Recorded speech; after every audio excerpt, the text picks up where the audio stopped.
라면 하면 뭐 그냥 우리가 아는 그 라면이잖아요. 정말 평범하고 일상적인 음식이죠. 근데요, 만약 제가 여러분 앞에 핫도그 빵 사이에다 김이 모락모락 나는 면을 턱 끼워서 드린다면요? 아니면 라면의 생명인 국물은 싹 빼버리고 기름이랑 간장에만 쓱쓱 비빈 걸 내놓는다면 어떨 것 같으세요? 좀 이상하죠? 오늘 바로 그 기이하고 어떻게 보면 좀 괴상하기까지 한 라면들 속에 숨겨진 아주 놀라운 이야기들을 한번 파헤쳐 보려고 합니다.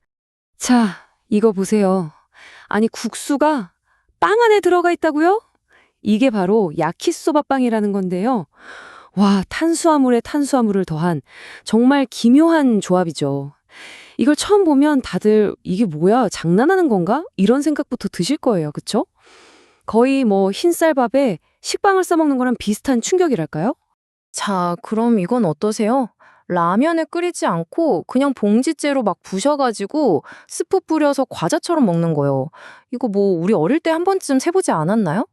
근데 이게 사실은 하나의 거대한 문화가 됐다는 거 혹시 아세요? 도대체 이건 또 어떤 이야기에서 시작된 걸까요? 그리고 마지막, 이게 진짜 대박인데요. 라면의 상징, 아니 거의 라면의 영혼이라고 할 수 있는 그 국물을 아예 없애버렸습니다. 이름하여 아브라소바. 이건 뭐 거의 라면이라는 음식의 정체성 자체에 너희가 아는 라면이 다가 아니야 하고 도전장을 내미는 것 같지 않나요? 그런데 말이죠. 제가 지금까지 보여드린 이 음식들 그냥 이상한 음식, 괴식이라고 생각하셨다면 오늘 그 생각이 완전히 바뀔 겁니다. 이건 절대 장난이 아니에요. 오늘 제 이야기를 쭉 듣고 나면요. 이 기이한 라면들 속에서 전쟁의 폐허를 이겨낸 아주 처절한 생존의 드라마를, 그리고 버려지는 쓰레기에서 수조 원짜리 사업을 찾아낸 천재의 번뜩임을, 마지막으로 기존의 모든 상식을 뒤엎어버린 조용한 혁명을 발견하게 되실 겁니다. 자, 그래서 오늘 우리가 함께 떠나볼 여정은 이렇습니다. 먼저 빵 속의 생존 공식부터 시작해서 쓰레기를 황금으로 바꾼 이야기, 그리고 국물 없는 혁명을 거쳐서 이 모든 것이 의미하는 라면이라는 캔버스에 대해 이야기해 볼게요. 자, 그럼 첫 번째 이야기부터 시작해 볼까요? 바로 빵 속의 생존 공식, 야키소바 빵 이야기입니다. 시간을 거슬러 올라가서 2차 세계대전이 막 끝난 일본으로 한번 가보겠습니다. 이 기묘한 음식이 어떻게 절박함 속에서 태어났는지 말이죠. 이 타임라인을 한번 보세요. 1945년 전쟁이 끝났지만 도시는 완전히 잿더미가 됐습니다. 당연히 먹을 게 있었을까요?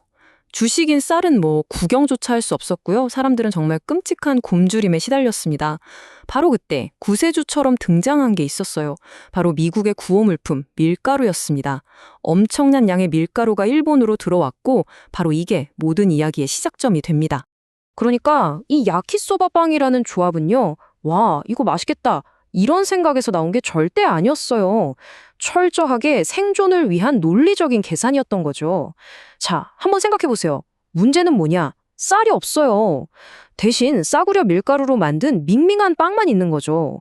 그럼 이 빵을 어떻게든 발부르고 먹을 만하게 만들어야 하잖아요. 근데 고기 같은 건 당연히 꿈도 못 꿀 사치품이고요. 결국 해답은 하나였습니다. 똑같은 그 싸구려 밀가루로 국수를 만들고 그걸 아주 짜고 자극적인 소스에 볶아서 빵 속에 꽉꽉 채워 넣는 거.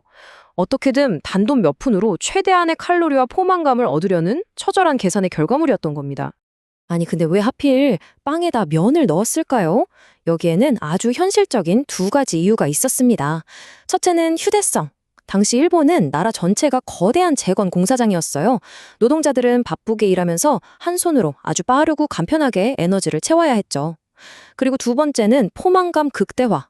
빵이 야키소바의 그 짭짤한 소스를 쫙 빨아들이면서 부피도 커지고 맛도 배고 훨씬 더 든든하게 느껴졌던 거예요. 그러니까 없는 사람들끼리 만들어낸 어떻게 보면 좀 슬픈 시너지 효과였다고 할 수 있죠. 자, 이렇게 잿더미 속에서 살아남기 위한 처절한 이야기에서 이번에는 완전히 다른 분위기로 가보겠습니다. 번뜩이는 아이디어 하나로 산업 폐기물을 말 그대로 황금으로 바꿔버린 아주 천재적인 혁신 이야기입니다. 때는 1970년대 대만으로 갑니다. 여기 통일기업이라는 아주 큰 식품 회사가 있었어요. 이 회사 라면 공장은 뭐 쉴 수 없이 돌아갔죠. 그런데 큰 문제가 하나 있었습니다. 라면을 만들다 보면 어쩔 수 없이 부서지는 면 조각들이 나오잖아요.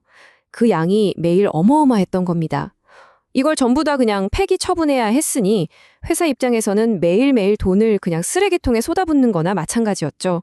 모두가 이 문제로 골머리를 앓고 있던 어느 날 회의 시간이었어요. 한 젊은 연구원이 조용히 손을 들더니 이렇게 말합니다. 회장님, 이거 버리지 말고 그냥 팔면 어떨까요? 순간 회의실에 찬물을 끼얹은 듯 조용해졌겠죠. 다들 속으로 아니 저 친구 미쳤나? 지금 쓰레기를 팔자고? 이런 생각을 했을 겁니다. 하지만 그의 아이디어의 핵심은 바로 이거였습니다. 관점의 전환. 모두가 부서진 라면 조각은 산업 폐기물이다 라고 생각할 때 그는 아니 부서진 라면 조각은 바로 먹을 수 있는 재미있는 간식이다 라고 본 거죠. 문제라고 생각했던 부서짐이라는 단점을 재미와 편리함이라는 장점으로 완전히 뒤집어 버린 거예요. 와, 이거야말로 진짜 콜럼버스의 달걀 같은 발상 아니었을까요? 이 대담한 아이디어는 곧바로 실행에 옮겨졌습니다. 보세요. 먼저 타겟을 어른들의 식사에서 아이들의 간식으로 완전히 바꿨고요. 그리고 생으로 먹어도 맛있게, 면은 더 바삭하게 만들고 시즈닝은 더 중독적으로 개발했죠.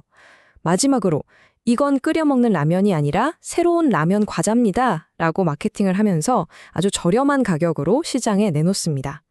결과는 어땠을까요? 광면이라는 이름의 이 과자는 그야말로 대박을 쳤고 대만 아이들의 주머니를 순식간에 점령해버렸습니다.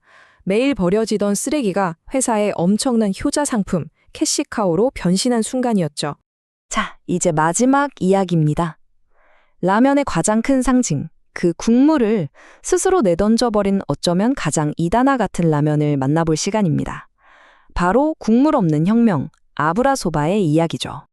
아브라소바. 이름부터가 좀 생소하죠? 한자를 그대로 풀면 기름국수라는 뜻이에요.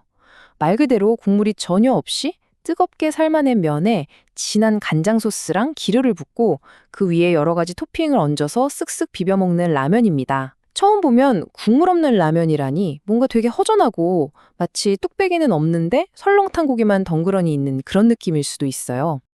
근데 더 놀라운 건 뭔지 아세요? 이 혁명적인 음식의 시작이 한 주방장의 귀찮음에서 비롯됐다는 겁니다. 1950년대의 어느 날이었어요. 한 주방장이 하루 종일 라면 국물 냄새 맡으면서 일하니까 너무 지겨웠던 거예요. 그래서 직원들 식사로 그냥 남은 면에다가 소스랑 돼지기름 넣고 대충 비벼 먹었는데 이게 웬걸. 생각보다 너무 맛있는 거예요. 근데 마침 단골 손님이 주방장이 뭘 맛있게 먹는 걸 보고는 그거 뭐예요? 저도 한번 줘보세요 하면서 비밀 메뉴가 알려지기 시작한 거죠. 그렇게 입소문을 타면서 지금은 하나의 독립된 라면 장르로까지 발전하게 된 겁니다. 정말 우연의 산물이죠. 아니 근데 국물도 오는 라면에 사람들이 왜 그렇게 열광했을까요? 몇 가지 이유가 있습니다. 일단 완전히 새로운 맛의 경험이었어요. 신선한 충격이었죠. 그리고 국물이 없으니까 맛이 분산되지 않고 면과 소스의 맛이 혀에 아주 직접적이고 강렬하게 꽂혔습니다. 하지만 가장 큰 매력은 바로 이거였어요. 커스터마이징의 즐거움. 손님들이 직접 식초나 고추기름, 다진 마늘 같은 걸 자기 취향대로 막 추가하면서 나만의 완벽한 한 그릇을 만들어 먹는 재미가 있었던 거죠. 자, 이렇게 오늘 우리는 세 가지의 어떻게 보면 좀 기이한 라면 이야기를 쭉 살펴봤습니다. 하나는 생존, 하나는 발상의 전환, 또 하나는 우연한 발견. 이 전혀 다른 이야기들이 우리에게 공통적으로 말해주는 건 과연 뭘까요? 한번 정리해볼까요? 야키소바빵은 전쟁의 폐허 속에서 살아남기 위한 생존의 공식이었습니다. 과학면은요, 버려지는 쓰레기를 황금으로 바꾼 역발상의 비즈니스였고요. 그리고 아브라소바는 한 사람의 사소한 귀찮음이 결국 새로운 시장을 열어버린 일종의 창조적 파괴였던 셈이죠. 결국 이 모든 이야기를 관통하는 하나의 진실이 있습니다. 라면은 그냥 정해진 레시피대로 끓여 먹는 음식이 아니라는 거예요. 오히려 그 시대의 필요와 사람들의 독창성을 마음껏 담아낼 수 있는 하나의 거대한 캔버스와 같은 존재였던 겁니다. 그 캔버스 위에서 어떤 사람은 굶주림을 이겨냈고 어떤 사람은 엄청난 부를 쌓았으며 또 다른 사람은 아무도 몰랐던 새로운 맛의 세계를 열었던 거죠. 결국 이 기이한 라면들이 우리에게 던지는 메시지는 뭘까요? 바로 위대한 기회라는 건 종종 가장 이상해 보이거나 심지어는 저건 그냥 쓰레기 아니야? 싶은 곳에 숨어 있다는 사실입니다. 자, 이제 여러분 스스로에게 한번 질문을 던져보세요. 지금 여러분 주변에 있는 쓰레기나 말도 안 되는 아이디어 속에는 과연 어떤 기회가 숨어 있을까요?